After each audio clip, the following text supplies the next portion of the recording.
The countdown is on for WWE WrestleMania week in Orlando. Join us at the WrestleCon FanFest Friday, March 31st and Saturday, April 1st with over 150 top superstars and WWE legends available for autographs and pose photos. At the MWF booth, meet Shelton Benjamin, Zeb Coulter, and John Cena Sr. both days. For discount pre-sale tickets, visit bostonwrestling.com. Are you part of a non-profit organization or youth group looking to raise cash for your cause? Stay tuned at the end of this video to learn how you can bring the action and excitement of the Millennium Wrestling Federation to your town live, featuring the superstars and legends of yesterday, today, and tomorrow. You already know Kowloon Restaurant, established in 1950 and spanning 4 generations, serves a multi-Asian menu. Did you also know that Kowloon Restaurant is New England's premier Asian dining and entertainment complex, serving Cantonese, Szechuan, Thai, and Polynesian cuisine? And did you know that Kowloon Restaurant is also the home of the finest Japanese sushi? If you haven't dined at Kowloon Restaurant lately, then you simply haven't dined at Kowloon.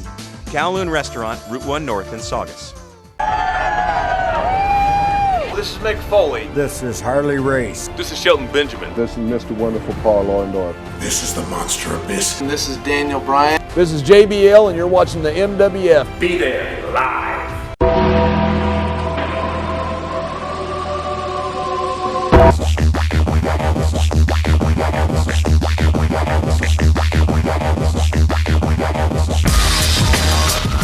Wrestling fans from around the corner and around the world, welcome to another installment of Wrestling Insiders.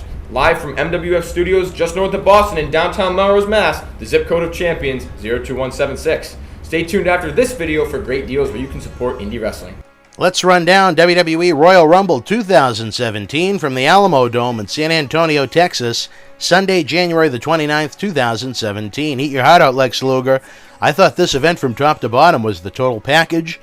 And after looking at our fan polls on Twitter, I realized that there were a lot of fans that disagreed with me. The Rumble received 39% thumbs down, 31% thumbs in the middle, and only 30% thumbs up.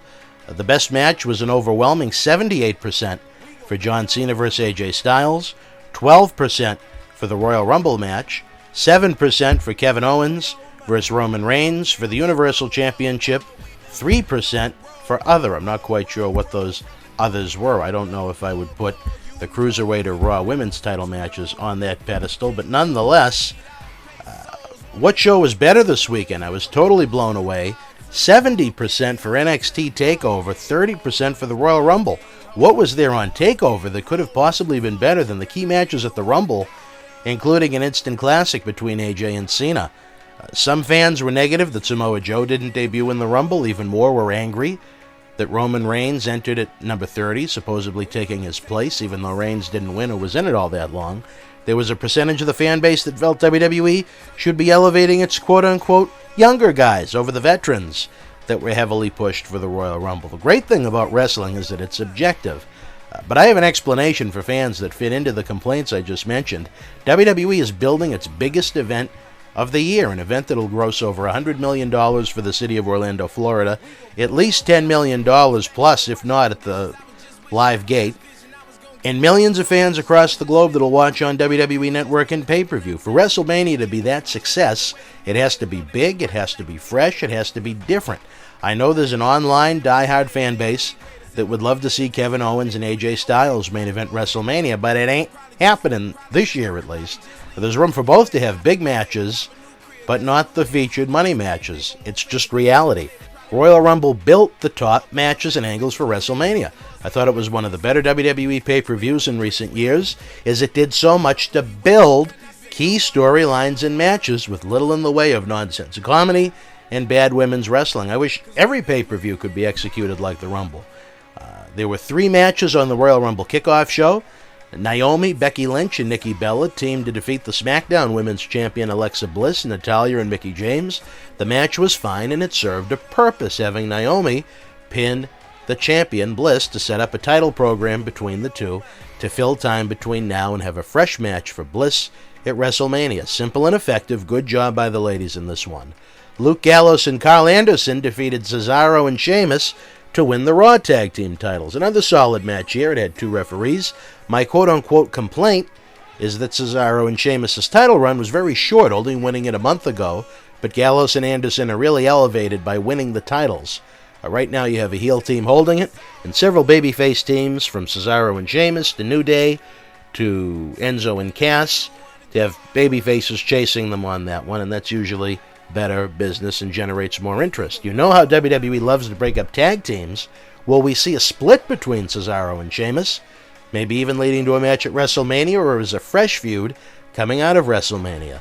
Nia Jax squashed Sasha Banks. No life to this one as the crowd was dead and there wasn't much to the match itself. Another quote-unquote complaint to me was that there were too many women's matches on this show. Pay-per-view opened with Raw Women's Champion Charlotte retaining over Bayley, making the first 3 out of 4 matches on this show women's matches. It was a solid opening match. I don't know if anyone believed Bayley had a chance to win, as much like Sasha Banks, her size takes away from her believability. WWE Universal Champion Kevin Owens retained over Roman Reigns in a no disqualification match with Chris Jericho hung above the ring in a shark cage. Outstanding championship match here. It certainly lived up to what a title match should be. These two have had great matches on WWE live events this fall and winter, as well as at the Roadblock pay-per-view. Reigns had the match won and the title in hand when Braun Strowman ran in through the crowd and destroyed him, allowing an all-but-dead Owens to get the pin. To the diehard fan base that had so many complaints about such a great show, even Reigns losing here and Owens retaining the title wasn't enough. Neville defeated Rich Swann to win the WWE Cruiserweight Championship. Rich is a friend of mine that competed here in the Millennium Wrestling Federation, and he lost here at the Royal Rumble. I guess that means this pay-per-view sucked. I don't know. Another good match. Cruiserweight title did a solid job in getting Rich over when he won it on the debut edition of 205 Live. I like longer title reigns, but again, much like the tag team titles, it makes more sense to have a heel champion and baby faces like Rich Swann and TJ Perkins chasing him to win the title. Neville has really remade himself since turning heel at Roadblock last month. He's done a great job. John Cena defeated AJ Styles to win the WWE World Championship, tying Ric Flair's quote-unquote 16 world title reigns, even if it may be several more than that. The guys better have their working shoes on in WrestleMania if they plan on topping this match. As great as Owens and Reigns was earlier in the night, it couldn't hold a candle to this one. What a year it's been for AJ Styles since debuting at the Royal Rumble last January in Orlando. After seeing this match, I have to say I was somewhat disappointed in the build-up, as tying Flair's championship reigns was almost an afterthought and could have and should have been pushed much harder as something much more important. I realize WWE doesn't sell that many pay-per-views on cable anymore, but it could have made this even more of a special match as it was happening to the fans live. The milestone was such an afterthought. I thought, honestly, there was no way Cena was going to win it and then AJ Styles would hold the title through Elimination Chamber. Nonetheless, fans around the globe saw an instant classic just as good as their match from SummerSlam. Randy Orton won one of the better Royal Rumble matches in history to punch a first-class ticket to the main event of WrestleMania 33 in Orlando. Imagine if WWE went through with what, as of right now, would be a main event between John Cena and Randy Orton for the title at WrestleMania, as Orton's on the SmackDown brand and Cena is the champion. It's been 3 years since these two WWE legends have worked. Why not, right?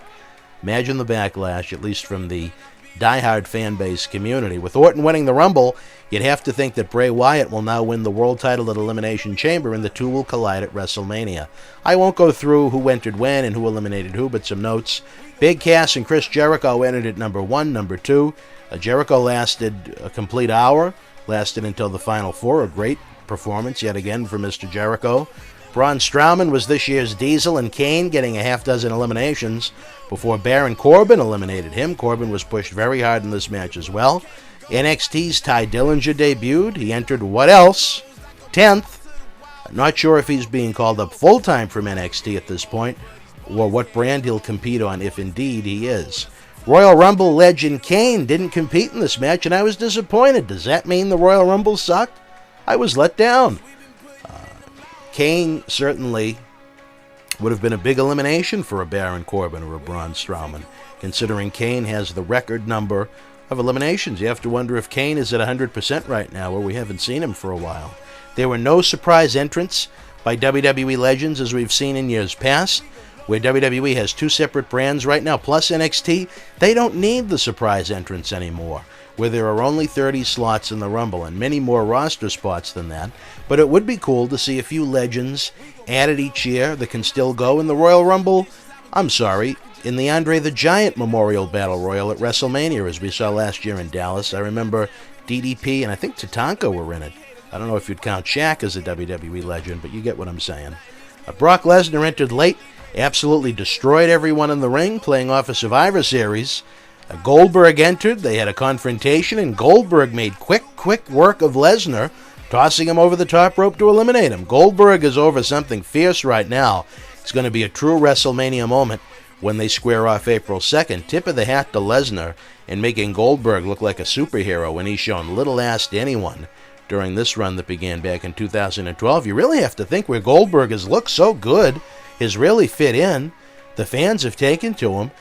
Are we going to see the end of Goldberg at WrestleMania 33, or may he make occasional appearances in WWE? I think that would be a great thing, along the lines of what WWE wanted to do with Sting. I think Goldberg is in better shape than Sting was when he came back for the WrestleMania, 31 kickoff program. And he's younger than Sting, so maybe there's more mileage in Goldberg. Undertaker entered the Rumble from underneath the ring. WWE had a cart that wasn't shown on camera, a la WrestleMania 3, that was taking some of the heavier superstars that couldn't run to the ring in. He had a great face-off with Goldberg before Rusev and Baron Corbin nailed them. Goldberg speared Undertaker, but he recovered and eliminated Goldberg from the match. Will we ever see an Undertaker-Goldberg confrontation again? Wouldn't expect it, but stranger things have happened. Roman Reigns entered at number 30, apparently crushing the Samoa Joe wet dream. He was the guy that eliminated Undertaker. I'm a fan of both Undertaker and Reigns, but don't like the idea of the match between the two at WrestleMania. I think the Undertaker's Cena dream match was money, but apparently WWE doesn't feel that this is the year for it. I also thought a Reigns-Strowman title match would have been fresh, as Roman Reigns has worked everyone on the Raw roster to death. Really would have been a coup to the cap of Braun Strowman right now, as he is definitely the hottest heel on the Raw brand, but it looks like we're going with Undertaker and Roman Reigns. Undertaker had a death look, no pun intended, for Reigns after the elimination. What's going to happen with the WWE Universal Championship? I think WWE would be crazy to have Owens and Jericho as the Universal title match. Fine as the U.S. title match, but it's just, dare I say, a mid-card match at WrestleMania. I don't want to feel any backlash when fans that may disagree with that, but Owens and Jericho isn't the money match that others on the show are. Will Goldberg or Lesnar have a chance to win the Universal title at Fastlane? Will Reigns get another shot at it, making his match with Undertaker at WrestleMania for the title? I suppose you can make even an argument that Seth Rollins getting his hands on it and making his match against Triple H for the title at WrestleMania, but I don't think the Rollins and Triple H feud needs the title, to be honest. There you have it. The 30th Royal Rumble is in the books, with fans in Philadelphia getting ready for a huge Rumble weekend in January 2018. What did you think of this year's Rumble at the Alamo Dome? Would love to hear your thoughts in the comment section below. 2017 is here, and that means WrestleMania season is here. Now's the time to get WWE Network for 1 month free. Check out the 30th Royal Rumble at the Alamo Dome, plus the return of Elimination Chamber, Fastlane, 2 NXT TakeOver specials, the WWE Hall of Fame, all accumulating with the granddaddy of them all, WrestleMania 33 at Camping World Stadium in Orlando, Florida. Use the link below and start watching all the great action in history of WWE today. Visit the MWF store this month for a huge sale. We're spending $25 or more. You get both a free WWE t-shirt and a free autographed photo of Cowboy Bob Orton. We have brand new WWE merchandise, t-shirts, autographs, DVDs, action figures, books, and tons more. Best of all, every dollar spent goes to supporting our live event and video initiatives. Now fans in over 30 countries can rent or own our Studio Shoot interview DVD library digitally, starting at only $5.99. Check out the world-famous Iron Sheik Studio Shoot that's been seen by millions online, and the Howard Stern Show, an in-depth 1980s WrestleMania 1 roundtable, plus individual studio shoots with the late Paul Bearer, the Boogeyman, the Ugandan Giant Kamala, a look at WWE NXT with Bull Dempsey, and more. Don't settle for cheap imitations. Watch the best now using the links below. Subscribe to our YouTube channel with over 1,400 free videos, from live MWF wrestling to studio shoot interviews, history, news, and more. Help support the cause by donating an amount of money of any size using paypal.me/Boston Wrestling. You can also help the cause using our links to a variety of popular online stores, including WWE Shop, Amazon, and Walmart. We get a small thank you for every customer sent their way, and best of all, it doesn't cost you an extra penny on any purchase made. Finally, get a free ride from us on Uber. Get a ride in any city Uber services up to $20 using the links below. Forget about overpriced taxi cabs with long waits. Use 2017 technology to get a clean ride, and great driver, and even better price now using the links below. We're running out of time here, fans. Don't miss a day on BostonWrestling.com. Like us at Facebook.com/MWFAction. Follow us at MWF2001. Subscribe to us at YouTube.com/BostonWrestlingCom. Until we speak again, be well.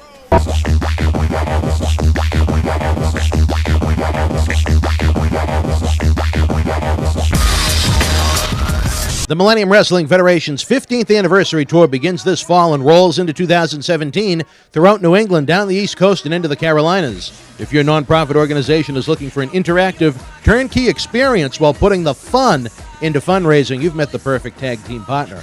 MWF offers a variety of packages for groups of almost any size, from our live events at the Boston Garden, the Kowloon Entertainment Dining Complex, and the legendary Suffolk Downs, to high school gyms and function halls. We've presented live events everywhere. Since 2001, the MWF's mission has been simple: keep the kids off the streets. Under the leadership of President Dr. David Reese, we bring the superstars of yesterday, today, and tomorrow to your town, not for a quote-unquote wrestling show, but an event that features action-packed in-ring wrestling, autograph and pose photo opportunities, question and answer sessions, and much more. It is the best of sports and entertainment. The week of your event, we can add on to the endeavor with anti-bullying campaigns, library meet and reads, youth sport concussion seminars, and more. Our live events are fit for fans of every age, from 5 to 95. This fall, as part of our new Kids Club program, we offer live event experiences exclusively for the youngest of fans. On the flip side, we can also produce a tailor-made event for fans of an older demographic as well. We work with you every single step of the way to get the word out to fans near and far, on our local television offerings, and to over 50,000 fans and growing on our social media platform. Your success is our success. If your group has had enough of boring candy bar and wrapping paper sales and has the energy to team with our passionate fan base, bringing the MWF experience to your community is the answer to put smiles on faces while raising cash for your cause. Contact us today to get the ball rolling for your custom-made event that you want to bring back year after year. Don't just take it from us. Here are folks we've teamed with in the past.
Sunday, March 12th, WWE Live returns to the world's most famous arena just 3 weeks before WrestleMania.